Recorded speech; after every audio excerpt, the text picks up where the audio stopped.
Alright, now here is a crossover here, and you might have got a little bit nervous and you might have closed out of that trade.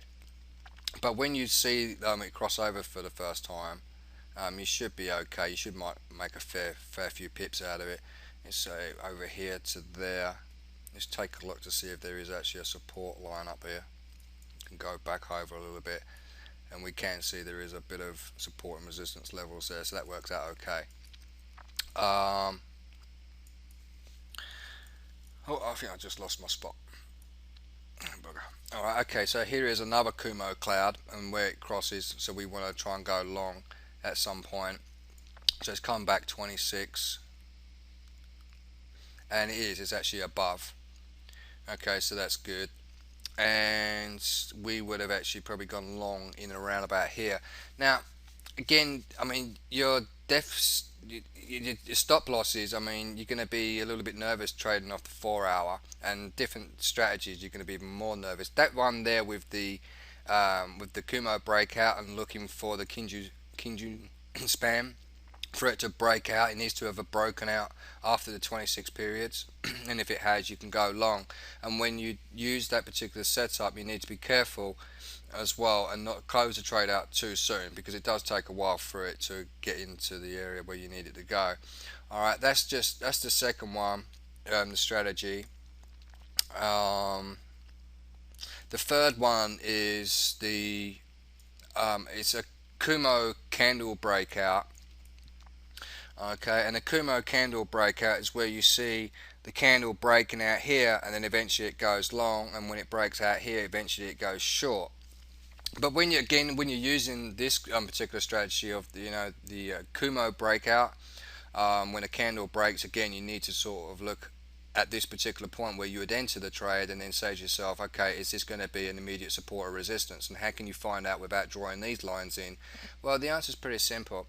You see how these Senku span A's and Senku span B's, this one here is a Senku span B, and you can see how it's gone in a straight line, and you can see here as well where it's gone in a straight line, and then you can see where the Kinjin Seng has a straight line in them as well. Well, these are referred to as equilibrium levels. Now, these equilibrium levels, the guy who designed this indicator is a genius, because this particular equilibrium level is basically a floating support or resistance level. It will always come back to that level. Alright? Always come back to that level, but when it will come back, it's not known. I mean, like, here's an equilibrium level right here, and later on it does get hit, and here is another equilibrium level here, and then later on it does get hit over here. Here's another equilibrium level here. So when the market drops below the Kinjin Seng, we then look for areas like this, these straight lines, and these can be used as our take profit levels.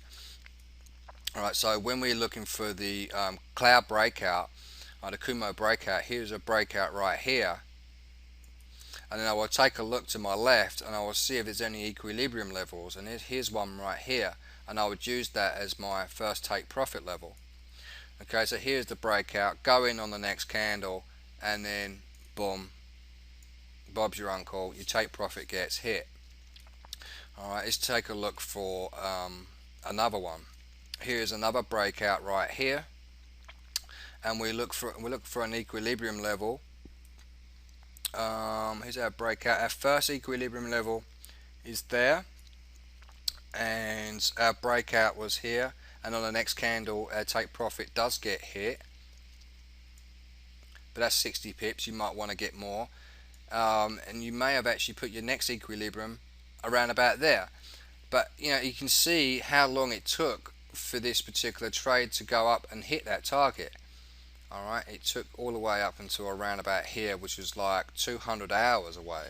Now, do you have the patience to wait 200 hours? This is something that you would need to persevere with when you're studying on your own. Alright, you might be a person that does work during the day, or you might be a home mum or a home dad and don't really have the extra spare hour to monitor your charts. You might only have a spare 30 minutes or an hour in between dinner and whatever you do with your family. or if you're out doing night work, this kind of indicator right here will be perfect for you.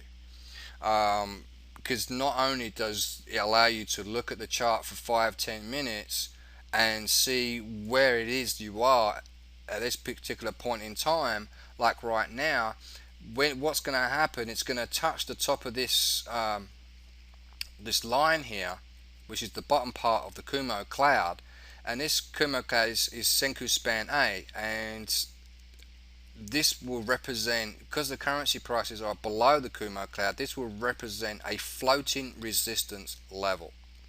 So what would possibly happen here is it will go up and hit this line, and then it will drag, come back probably down to around about this level, maybe test the bottom part of this support on the left here, and then eventually it will start to break and bite inside it and possibly break out above this Kumo. Above this Kumo, but this is an equilibrium level as well, so it's a point where the market is trying to pull back towards. Okay, so I've got to be careful with this one, and I might have to just take the profits and run with it, or I can move my stop loss up higher, I'm booking more profits, and then just give the trade some breathing room. Okay, now if I was looking for a sell trade opportunity, then if the prices were at the top, you will see it will come back and float along the top part of the Senku span, and then it might pierce off and go the other way. Alright, and also while we're here, let me just show you, I think this one, let's just take a look, that one's still fine. Okay, well here's a crossover right here, and this is basically to let us know to go short, and we count 26 bars back, and this is actually below, so that's okay. So this, I would imagine that this is going to probably go up a little bit more, and then it will reverse and come back down a little bit. Alright, so I might actually just close this trade out. Okay, let's see if there are any others that we can look at as well. So show you some other examples.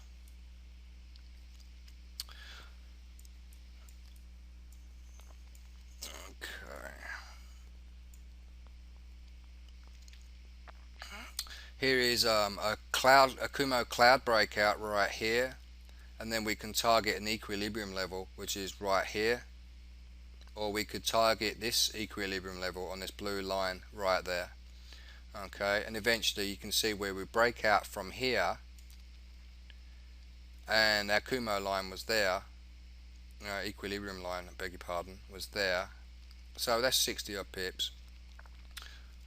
It's for a total of 200, but it does eventually get hit, but that takes quite some time for that to get hit. It's like 50, that's the one we've just talked about. Here is another one, I believe that we talked about this one before. Alright, we take, you can see there the red line goes across the blue, plus it's above, the crossover happens above the Kumo cloud, so we go long, and then we wait for these red and blue lines to cross over again, and then we close the trade out. We don't go short right here because the currency prices are still above the Kumo cloud. We wait for these two crossovers to actually appear below the Kumo. But this time we actually have a Kumo breakout, and we can actually go short here and then target this equilibrium line right here, and it does get hit. Alright, let's see if we can find some other areas we can take a look at.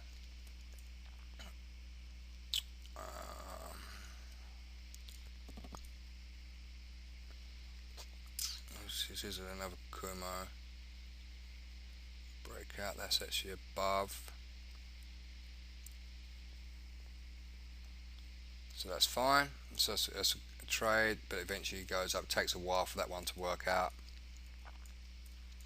Alright, I think that's basically really about it. So just remember that whenever time you see straight lines like this and the currency prices are above, you can always be assured a majority of the time that they will come back and retest these equilibrium levels. Alright, so I will leave you with that video, and I'll see you very shortly in the next one. Alright, bye for now.